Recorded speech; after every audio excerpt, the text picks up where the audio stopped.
Saudara, Kepolisian Polres Nabire menghimbau warga masyarakat untuk mendukung proses hukum terkait adanya tindakan pengeroyokan, penganiayaan, dan pengerusakan bangunan kantor dengan cara memberikan kepercayaan pada kepolisian untuk melaksanakan proses seadil-adilnya.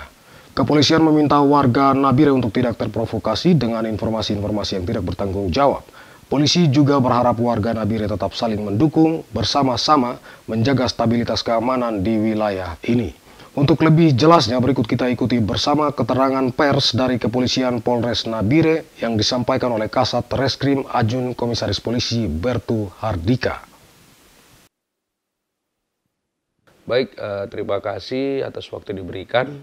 Izinkan kami untuk menjelaskan pada hari Senin sekira pukul 1 siang itu telah terjadi dugaan tindak pidana penganiayaan yang mana dilakukan oleh beberapa orang terhadap korban Kasat Pol PP Kabupaten Nabire, dalam hal ini Bapak Burhanuddin.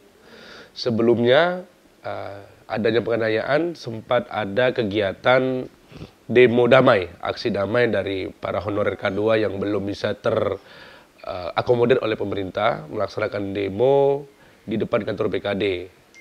Dari pukul 11 semua berjalan dengan lancar, namun menyampaikan aspirasi dengan baik. Namun pada saat pukul 1 saat Pak Burhanuddin datang, karena sebagai Kasat Pol PP mengecek inventaris ataupun gedung-gedung yang ada di kantor pemerintah daerah Nabire, yang bersangkutan diserang oleh sekelompok masyarakat. Kemudian dari penyerangan itu terjadi pengerusakan terhadap kantor BKD yang mana mengakibatkan kaca-kaca pecah. Dari dua peristiwa tersebut, kami dari Satreskrim Polres Nabire menerima 2 laporan polisi. Yang pertama terkait dengan penganiayaan secara bersama-sama terhadap orang.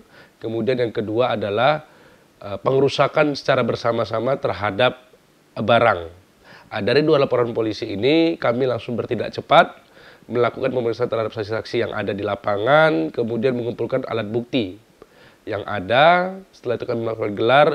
Dari hasil gelar kami telah melakukan penangkapan terhadap 3 orang, 2 orang pada hari Selasa tanggal 5 September, kemudian tadi pada hari Rabu tanggal 6 September 1 orang dengan inisial AM, YY, dan MK. Dari 3 orang tadi, untuk AM dan YY perannya adalah melakukan pemukulan terhadap korban Pak Burhanuddin dalam laporan polisi penganiayaan. Kemudian untuk YY tadi selain melakukan pemukulan juga melakukan pengerusakan terhadap kantor BKD, dan MK yang terakhir kami amankan tadi juga melakukan pengerusakan bersama dengan YY terhadap kantor BKD.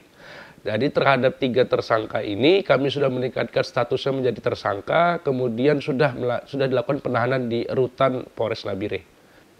Kemudian juga bisa kami jelaskan bahwasanya yang kami lakukan ini adalah wujud sebagai respon pihak kepolisian terkait dengan laporan yang ada. Ya, tidak ada hubungannya dengan kegiatan dari honorer K2. Ini murni terhadap pelaku-pelaku yang berhadapan ataupun yang berlawanan dengan hukum yang ada berlaku di Indonesia ini. Sehingga kami juga akan memberi dengan penegakan hukum secara cepat ini dan transparan untuk bisa memberikan kepuasan kepada masyarakat dan juga memberikan kepastian hukum bahwasanya yang dihukum ini adalah pelaku-pelaku tindak pidana. Tidak ada hubungan dengan kegiatan dari honorer K2. Kami selaku aparat penegak hukum sebagai kepolisian yang ada di Kabupaten Nabire menghimbau kepada seluruh elemen masyarakat untuk sama-sama kita menjaga Kabupaten Nabire dalam kondisi yang aman. Percayakan seluruh proses penegakan hukum kepada kepolisian. Kami akan tetap dalam on the track sesuai dengan prosedur sehingga tidak akan timbul stigma-stigma negatif atau pandangan lain daripada masyarakat yang ada di Kabupaten Nabire. Dan masyarakat kami harapkan tetap mendukung proses ini, dan ini bukan final, penegakan hukum ini bukan final, masih ada langkah-langkah restoratif justice, itu bisa ditempuh, dalam arti ini adalah bisa ditempuh dalam jalur perdamaian, silakan, itu antara pihak korban dan tersangka, itu di luar dari penegakan hukum, jadi diberikan waktu luas-luasnya, silakan. Saudara, kita berharap pemerintah setempat tidak berdiam diri namun dapat segera melakukan tindakan yang jelas dan tegas serta transparan dalam rangka menyikapi persoalan honorer kategori 2 ini agar persoalan ini tidak berlarut-larut dan menimbulkan berbagai masalah baru di kota Nabire yang kita cintai bersama. Sementara untuk seluruh warga Nabire, marilah tetap menjaga silaturahmi bersama-sama secara bertanggung jawab menciptakan suasana damai dan harmonis di Nabire, ibu kota provinsi Papua Tengah.